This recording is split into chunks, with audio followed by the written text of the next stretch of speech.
It's day one at Wimbledon, and it was the hottest Wimbledon ever recorded. All of the top seeds struggled. Some went home, some struggled through. It was a great day of tennis action. We're going to go through it. Speaking about the curfew as well, stay tuned. It's day one.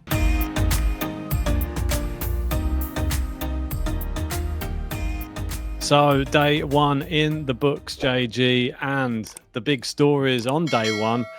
I didn't expect to see Carlos Alcaraz go into 5 sets with Fabio Fognini, but it did make for a very entertaining day one.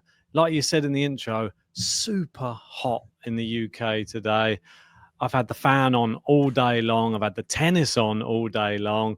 And I think I've had about 4 ice creams as well because it's been that hot. Yeah, it's certainly been a scorcher of a day, the hottest day at Wimbledon. And the crazy thing about that is you'd think in these warm conditions, all of the Brits would struggle, but it wasn't to be because they did very well today. And it was a fantastic day for the British players. We'll go through that in a moment. But let's start with how the day ended. And then we'll speak about the seeds. There's a lot to try and pack into this episode, and I'm very excited to speak about it. I've had it on all day in the background. Of course, it's day one of a slam. Being Wimbledon, it's super special because we've got it on our main TV, and I was working from home today, so it was the perfect day.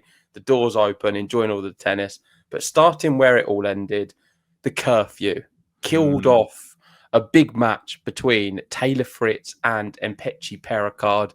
It also ruined the end of, well, not the end, the start of the Zverev match. That's now 1 set all. But the Mpetshi Pericard one, I think is ridiculous. They're just about to go to a 5th set. It's 10:18, so you've got about 40 minutes until the curfew kicks in, and they decided not even to start the 5th set. I think this is one of the worst decisions I've seen.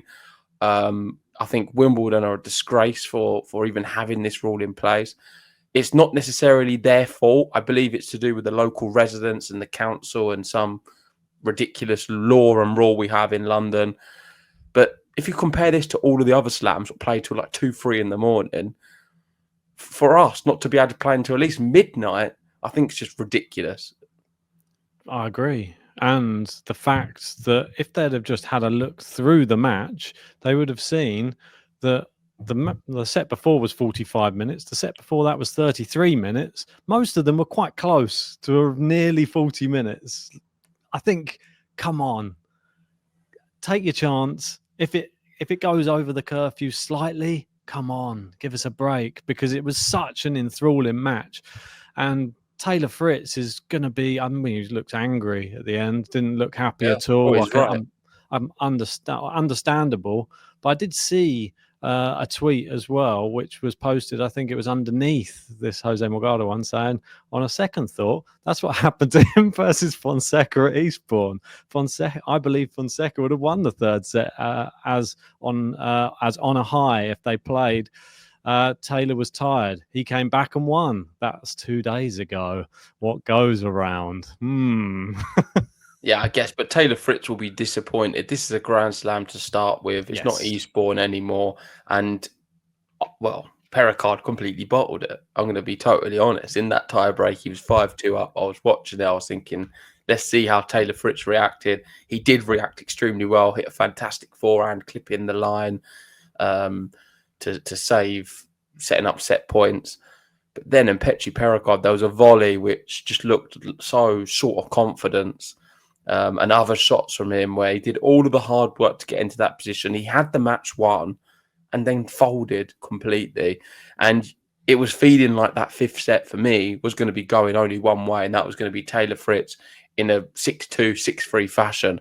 I feel this was Mpetshi Pericard's moment and he blew it. However, Wimbledon have come to his rescue, because tomorrow, I think this now levels the playing field. I'll put Taylor Fritz as a marginal favourite. I think it's very, very close yet again. And Mpetshi Pericard was firing bombs.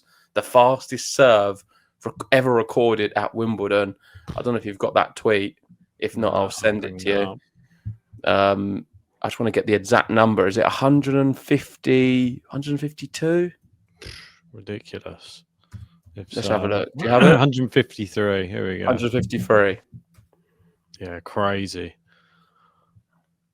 And that is the record. Yeah. It's ridiculous. How are you supposed to return these type of serves? And I think it does border a little bit on. It does get a little bit boring, some of these matches. I was sort of classing them as a little bit like an Opelka 2.0 that was going on today. I liked the fact that the match got more interesting as it went on, and I liked the fact that Taylor Fritz was able to break early in that third set and make them like a match of it. I think that I disagree with you that it's a 50-50 tomorrow. I think now I would be looking more towards Mpechi Pericard because of the way he started today's match. I think he now will be less fatigued. I think he'll be less mentally fatigued as well. And he'll come into this one serving fresh again, 153 mile an hour again. But it is possible. I see what you mean. But you've got one thing we will definitely agree on is Taylor Fritz should be fuming, because you would definitely agree if this was going to 5 and played tonight, which it should have, Taylor Fritz is winning this one. Oh, for sure. Yeah. I mean, I think I agree with you. I think even if it was just a one break of serve, I think he would have broken early in that fifth set or something, because the mental state of Mpechi Pericard in that tie break, like you said, sort of bottled it. Yeah. And that would have been on his mind constantly if they allowed it. We only have to play another 10, 15 minutes. Fritz would have been happy just to go up a break and then say, all right, now we'll call it. That would have been enough for him. Yeah. But they didn't even allow that. Didn't even allow him to start the set. And now Mpechi Pericard will be practicing his serve tomorrow morning, I'm sure, more than ever, just to make sure he gets a few more aces to add to the, 33 he got? Yeah. And there's 11 double faults as well, but still 33 aces is pretty good. Yeah, one of them double faults come in the tie break where he hit a ridiculous one to set up the set point for Taylor Fritz, where he just smashed it into the bottom of the net. I don't know what he was doing. He lost his marbles a little bit. But just speaking about big seeds, of course, Taylor Fritz, very close to going out. But he wasn't the only one. There was a lot of top seeds struggling. I said it in the intro. It was a day for a lot of the big names, not even just seeds, because you've got Tsitsipas, who's not even... Is he even a seed anymore, Tsitsipas? I don't think so. 24, yeah. Low seed. And they're all going out. Rune, number 8. Medvedev, number 9. Cerundolo, 16. Poprin, 20. Tsitsipas, 24. Griekspoor, 31. And Berrettini, 32. All out on day one. We could be having Sasha Zverev going out. He's not looking great against Rinderknech. And it's not even Rinderknech as well. It's Rinderknech. Yeah, Nesh. Yeah, we hear it a few times on the broadcast, and it will get us in the swing of saying it correctly. But yeah, I'm glad that I'm able to finally hear it properly. We've been saying it wrong probably for a few years now since he's been on the tour. It's Rinderknech, is it? Yeah, Rinderknech, I believe. But yeah, there was another guy who was on court beating Matteo Berrettini. I never saw Berrettini going out, and that was Kamil Majlazak. I think that's how you pronounce his name. Yeah. So shock, that one. Massive shock. I don't even know what the biggest shock is. I'll probably say it's got to be maybe Medvedev. Or Poprin. At Poprin, I didn't see happening at all. 400 places below him. Yeah. But I think the Medvedev one really did surprise me. I just did not give that a chance in hell. No, same. In terms of bookmakers, let's see what the biggest actual upset was with the odds. I'm assuming it's Medvedev, right? I must be, surely. Let's have a look down. Yeah, 10s. Benjamin Bonzi was at 10s. That looks like the highest one.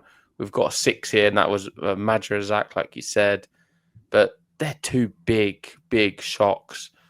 Jarry beating Rune, especially Rune from being 2 sets up, I thought was quite shocking. Fery 4.3. There's been a lot of them on the men's, and it was almost Carlos Alcaraz, because he ended up going to 5 sets with Fabio Fognini, someone who's retiring. Probably, I think he waved goodbye to the crowd. It'd be his last Wimbledon. And he almost beat Carlos Alcaraz. He took him all the way to 5 sets in what I would say was a really poor match. Yeah. I watched most of it. It looked like they were playing walking tennis. For me, it was like Alcaraz was not exerting that much. let's be fair, the time they played in them conditions would have been tough. Four That and a was the half hours. peak sun, and it was tough. Yeah, it was There tough, was but nowhere to hide. I just think that it was the perfect storm, really, for Fognini. He came onto court just saying, I'm in no form, I'm not expecting anything. Played with a lot of freedom, actually played quite well in spells of the match. And I thought Alcaraz was very underwhelming. I didn't think he looked good at all. In spells, he looked good, but there's so many unforced errors coming off his racket at big moments. The serve didn't look particularly good a lot of the time either. But it's the first round of Wimbledon, and in this scenario, if you looked at any of the big players, it's just about winning it, and that's all that matters. Yeah, he did it in 4.5 hours in the hottest conditions possible in England, but I don't think it matters. I don't think he's going to have lost too many, put too many miles on the clock that it's going to affect the rest of his tournament. If you know what I mean. I think that this one he will learn from it, and if anything, I was thinking during the match, maybe he's got a little bit of extra time on court, and maybe it's helped him for the next round because he may have just been getting into it by that fifth set. Yeah, I'm not being too dismissive of the performance because No. Fognini played his part. He had Yeah. some good moments in there, and I thought it was very resolute from him. He kept his head as well. There was a bit of swearing at certain moments to be expected, but he didn't say about bombing Wimbledon this time, so that's an improvement for him. And I thought on the whole it was an interesting matchup, the way it was going, but it was played at a walking pace. I think it was challenging in them conditions to really produce top level tennis. And Alcaraz did what he had to do. And I thought the drop shots were fantastic in the fifth. He really pushed that side of things. And well, Fognini was done at that point. I mean, it was almost a bagel. Yeah, it was dominant. That fifth set was exactly how we wanted it to be. And they had that little break, didn't they, around, was it 3-love? Because there was someone in the crowd that was falling ill. I'm not surprised. I was shocked that there wasn't more of the people fainting. When you looked at that court on centre court and you saw that one side just fully in the sun, I just thought if I had tickets that day, I probably would pass out as well. I'm not gonna lie. There's a lot of people fanning themselves, and everyone had a hat on. I'd It would have been hot. need one of their ice packs that they have on the court. I'd say Alcaraz, just pass it up. I'll have it on me. I'd probably get hotter than him while he's playing. Well, did you see Alcaraz? He went to help the fan fainted. Yeah, he brought some of his own water over to him. Nice guy. Yeah, why not? I mean, it wasn't his water, but he went and got it from the fridge, didn't he? Go and help them out. I'd like to see it when they do that. But Alcaraz getting through that match, that's another fifth set that he's won. He's now 14-1 in fifth sets, which is pretty impressive. But and especially if you look at his first ever 15 fifth sets versus the other big guns, Rafael Nadal, who was 12-3, Federer 7-8, and Djokovic 10-5. So Alcaraz looks pretty formidable when he goes the distance, and you'd always fancy him in a fifth set, wouldn't you? For me, he's doing better than all of the big three for his age right now. And if he is to go on and win this Wimbledon, then for me it cements it as someone who's on a very, very good trajectory. Of course, things can change, though. We saw with Boris Becker, he won a few Wimbledons early doors and didn't really do much after that. So you never know what's around the corner in tennis, and you can't talk about these three behind in the shade in Federer, Nadal, and Djokovic. I think it's just too soon to even really be putting them in a category. But Alcaraz is on trajectory to do better than them right now as we are speaking. Looking at his performance today, he's going to have to definitely improve it. But yeah, I do think his second round match is a bit of a gift because as much as, what's his name, Oliver Tarvet? Tarvet, yeah. He was on target today, that's for sure. He's a good player. He's an up-and-coming player. He's not going to be able to trouble a Carlos Alcaraz as well. And I think that's a really nice match for Carlos, considering he's had to have this tough one before. The crowd's going to be against him a little bit. But I think if you could pick someone in the draw to play in the second round, that's a nice one. He can probably play not his best and win relatively comfortably. Yeah, it's pretty crazy with his next opponent as well. Obviously, 733 in the world coming in. I think it'd be a great spectacle.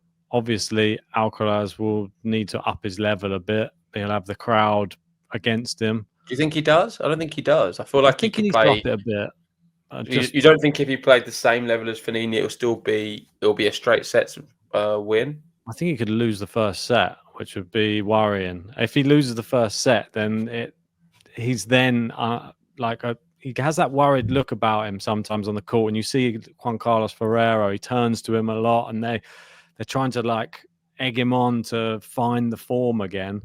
I don't think losing the first set in front of a British crowd against one of these young like college players who's coming through, that it would be tough. I think it'd be tougher than the Fognini. The Fognini, I think he knows he's going to wear him down eventually. In the fifth set, if he gets there, he's going to win it. I think that was sort of guaranteed in my mind. But with this kid, he's unknown. He doesn't know what to expect from him. And if he just suddenly plays lights out tennis for 3 or 4 sets, who knows? Alcaraz needs to step it up a bit. I'm sure he will. But I'm a bit shocked that obviously with this college tennis stuff that he doesn't get to keep all of his prize money either. This Oliver Tarvet, he has to give some of it up because he's a student at San Diego University. So he's only eligible for 7,000 of his £99,000. Seems a bit unfair. Yeah, because the NCAA rules cap his prize money until he goes professional. Oh, interesting. Pretty nuts. What do they do with the money then? They just keep it? I don't know, to be honest. Yeah, it's one thing I'd love to investigate a little bit more. I just heard it on the TV earlier when they were talking about him qualifying, and they were just talking about the prize money. But they said apparently he'll still get his expenses paid, so he's going to probably try and rack up a few of them. I don't think he's here for the money at the moment. He's building his career, so this will be a great experience on centre court against Carlos Alcaraz at Wimbledon. So he's doing all right. So fair play and congratulations to him already for doing what he's done. Yes, most definitely. And he is one of the Brits who goes through to the next round, and he's followed on by quite a few others. We had Arthur Fery going through, Billy Harris, Cam Norrie, Sonia Kartal, Kartal Boulter, and Emma Raducanu. Brilliant day for the Brits on day one. I don't remember when we had so many winning on the first day of Wimbledon before. I think statistically it is the best first day we've had. I saw it on the news earlier. So pretty amazing.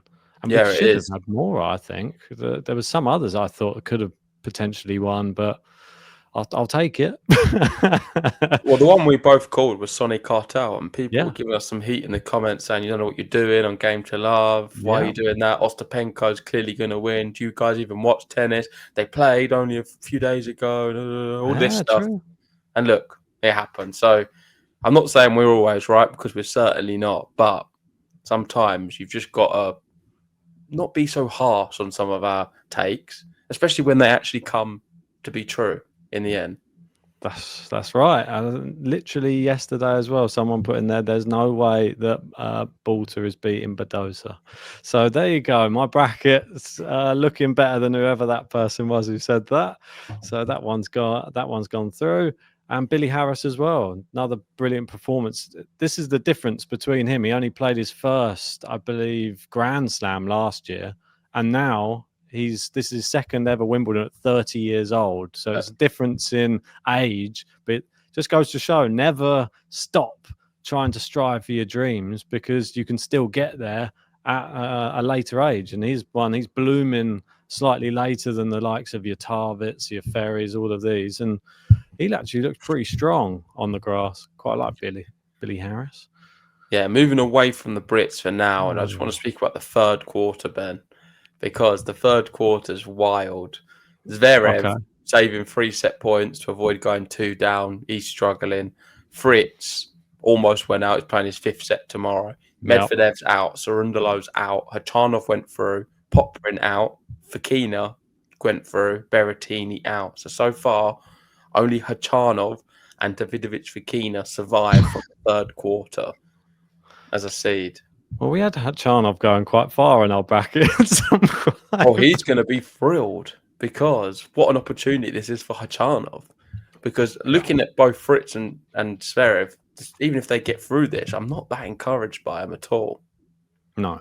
I think I'd be more encouraged by probably Fritz than I would be with Zverev. Despite the fact Fritz was 2 sets down, I think the way he was coming back, he was starting to look more I like agree. the Fritz. I You agree. know, just won a tournament on grass as well. You got to remember, played a lot of tennis, coming in off of a grass court win though. But Zverev, yeah, he didn't look that. I think he was quite lucky to get that final set or the second set, the final set of the He day. was, yeah. And Rinderknech or Nesh, however you say it, he'll be kicking himself. Should be 2 sets up, and could have been a straight sets win. Who knows if he'd have come back at 2 sets up? But now, I think it's anybody's. It's a 3-set match that they're going to have to play now. I think Zverev probably slight favourite to win this match. Yeah, I think it's Rinderknech. Oh, Rinderknech. Oh, my word. Hope he goes out, to be fair. I don't want to say his name anymore. Anyway, yeah, in that section, though, who else do we have as the unseeded players in that section? I'm just going to have a quick look on here. Just bear with me 2 ticks. Is it Fonseca? That's why I was just going to have a look. Yeah. Fonseca's playing Brooksby next. Oh, what a match that is. Brooksby did so well beating Talon Griekspoor in straight sets as well. And I know that it was the battle of the JFs, Fonseca versus Fernley. You went Fernley, I went Fonseca. Yeah, and I'm pleased I got it wrong because I do love Fonseca. Now I'm going to be cheering him on. And I thought it was a really good matchup. And I don't think Fernley really come to the party until the third. The first 2 sets, he was slow, but still hit him well. I think you've got to give a lot of credit to Joao Fonseca. He's now played 3 Grand Slams. Sorry, in the last 3 Grand Slams, he's won. I think it's only 3 he's played, probably. Yeah. He's won every single set. He's not lost a single set in the opening round. He's 9 sets to love. Wow. So he's very, very good. And in them ones, I think we're talking about Hurkacz and Rublev. So you've got Hurkacz, Rublev, Fernley at Wimbledon. I mean, it's pretty ridiculous opponents. To win all of them in straight sets, I think it's incredible. So I believe he can beat Brooksby. I think he can then go and beat maybe either a Jarry or a TN. Let's see how far he can go. I'm pleased TN won straight sets as well. Keeps me. So this isn't in that section, by the way. This is it's not. Third quarter. It's the 4th quarter, this one. Yeah, just to confirm. Zverev, you can see there just above. He could face Garin. Garin, the lucky loser. I thought he'd be the favourite for coming in. Like, I was surprised he didn't qualify, to be honest. So when he got in, he's always pretty good at Wimbledon. So, yeah, that's I think still a winnable match for whoever goes through, despite how good Garin is. And you can see there, Hachanov now. He can face they're going to a 5th set, Mokazuki or Zeppieri. Then we've got Billy Harris or Nuno Borges. Nuno Borges, Surindara. I thought Surindara would win that, to be honest. But Borges, tough match. And then you go up here, and look, we've lost Poprin, we've lost Medvedev. So now this section, we've got Arthur Fery, Darderi, Jordan Thompson, Benjamin Bonzi. This one, Arthur Fery, come on, step up. Let's have a Brit in round 3, maybe even round 4. Well, this is only day 1, and I have a feeling that with these warm weathers at Wimbledon, we could see more freak results. Yeah. And it wouldn't surprise me if tomorrow there's some other big seeds tumbling out. Whether that's going to be a Novak Djokovic against Muller, let's wait and see. Say that. Do not. The French are doing very well. The French have turned up today. The French and the Brits looking pretty good. Let's speak about the women because we've not spoke about them at all, and I'm conscious of the time. And probably a good place to start. I'll let you decide because I've got a few different ones to go with. Well, I know that we've touched on some of the Brits. I'll just touch on the rest of them just now. Obviously, Kartal Boulter was the main one that we should really speak about. I expected Emma Raducanu to win her match. She did. I thought her opponent brought it for a little bit in the second set, but Raducanu 17 extinguished. years old. 17 Yeah. years old. They framed it, the BBC, as relentless Raducanu. That was the headline today. Really relentless. What's relentless about Raducanu's victory against a 17-year-old girl with no experience? I thought the only thing that it reminded me of was when Raducanu played Wimbledon for the first time. That was all it reminded her. Sort of came onto the scene, but she wasn't quite up to the level yet. She's not a bad Raducanu, player, and I thought Raducanu did well. And you still need to win these matches, and it can be tough with the pressure of things. She had a tough she time off expected to court as win. well. But Big show expected court. to win. It's not a relentless Raducanu performance. It was just a expected performance.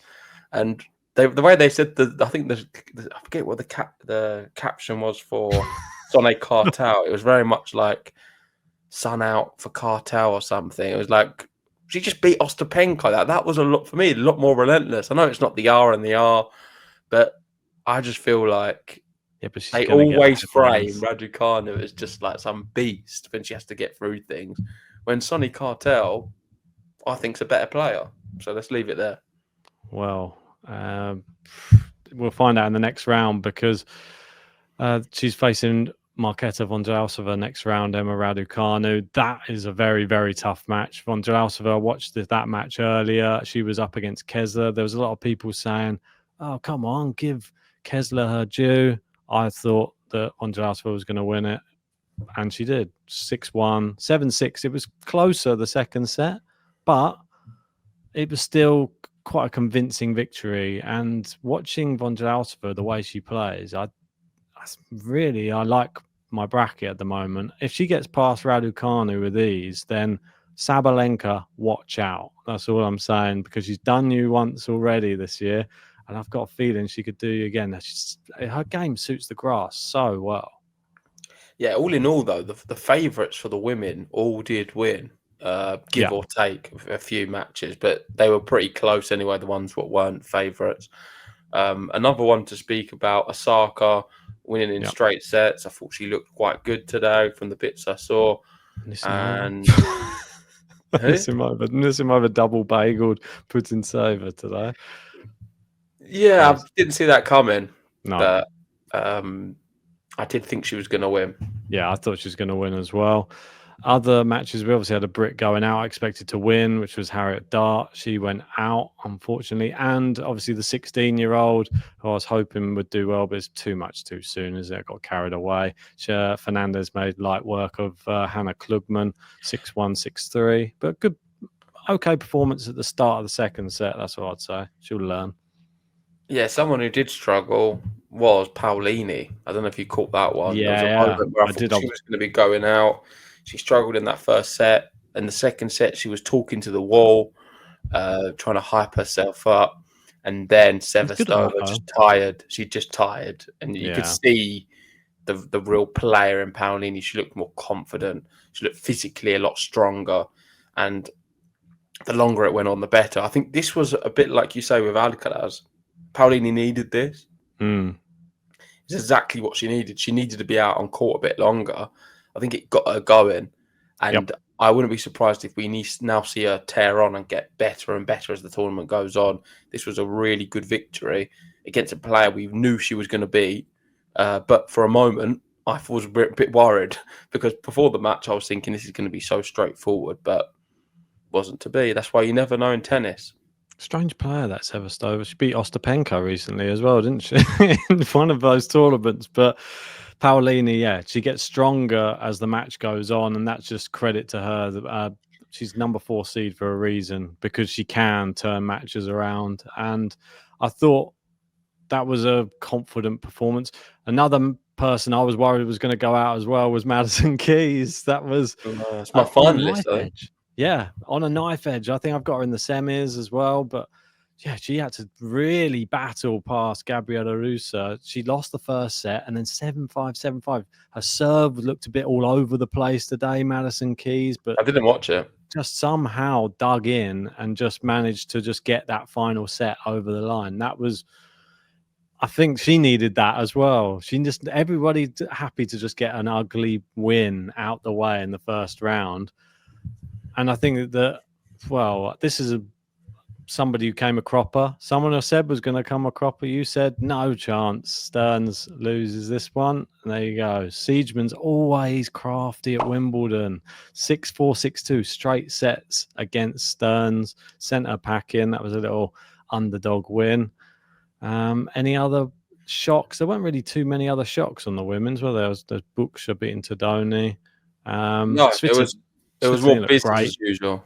Svitolina looked really, really good. She really dispatched Bondar with just ease. That's some confident tennis that Svitolina's playing. I think you might be onto something with your bracket with her going pretty deep as well. And Jabeur retired. So, which we kind of thought would happen. I don't know if we both said she's going to retire in the first match, but we knew that she wasn't going to do very well here at Wimbledon. I want to end with a quote from Daniil Medvedev because I thought it's something worth speaking about. And he said it in French. And this was to Benjamin Bonzi. He said, "Why not play like this every day? Win millions, be rich." And he shrugs. And he decides to do it once a year.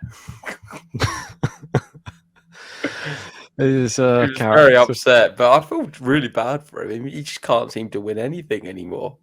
I think he's lost in the first round for the last few events. I think that he's now lost 3 Grand Slam matches in a row, which is not good for him. And apparently, like it says here, the last time he was eliminated in consecutive major first rounds was 2017 when Bonzi beat him at Roland Garros. It's always French players. That's what he's saying. He's like, this is his one moment every year. Bonzi turns into an absolute beast when he plays Daniil Medvedev. It's like Jules Simon. And is it something to do with this? It says the 9th seed curse is real. And we've got this here. 9th seed Rublev in the Australian Open loses in the first round. 2025 Roland Garros. 9th seed Navarro loses in the first round. De Minaur loses in the second round. Then at Wimbledon, Badosa and Medvedev losing in the first round. The number 9th seed is cursed, it appears. No one's going to want that at the US Open, are they? Everyone's going to be fighting, maybe even losing tournaments just to go down to 10th, just so they don't get the 9th seed anymore. Yeah, not sure about that. But anything left to go through? This one, it said, "My mum asked me earlier if I'd done the dishes, and I replied, Daniil Medvedev. She smiled. She knew they were washed." Oh, that's bad. So that's poor Daniil. Poor Daniil. Will he be back? I think. I hope so. Maybe. But I think we're in a different landscape now. Yeah. Tsitsipas, Medvedev, Zverev, they're all good, but they're not that great. And this new breed of new crop of players, I think they're going to be taking them all out. And Rune is struggling to keep up. He had a knee injury today. He was very critical in his post-match interview. He said 9 out of 10 times I would beat this player, speaking about Jarry. So very frustrated. Bit disrespectful from Rune. Not the first time we've said that. But he's out. So he was complaining about what court he's on. Maybe he should have been on a lower one. Well, play a bit better, get higher up the rankings, and you'll find yourself on one of the bigger show courts. Jack Draper, he's the number 4 seed. He'll be on court number 1 tomorrow with Yannick Sinner. And we've got Novak Djokovic on centre with Coco Gauff. And the day starts off with the big one. Reigning defending champion Barbora Krejcikova up against the Filipino Alexandra Ayala. Come on. I'm excited for that one. Yeah, and I also think Djokovic could be making an exit tomorrow. So let's stay tuned for that. If you haven't already, please hit the like button, subscribe if you're new, and we'll see you tomorrow for day 2 action at Wimbledon. Hopefully no more curfews. None. See ya.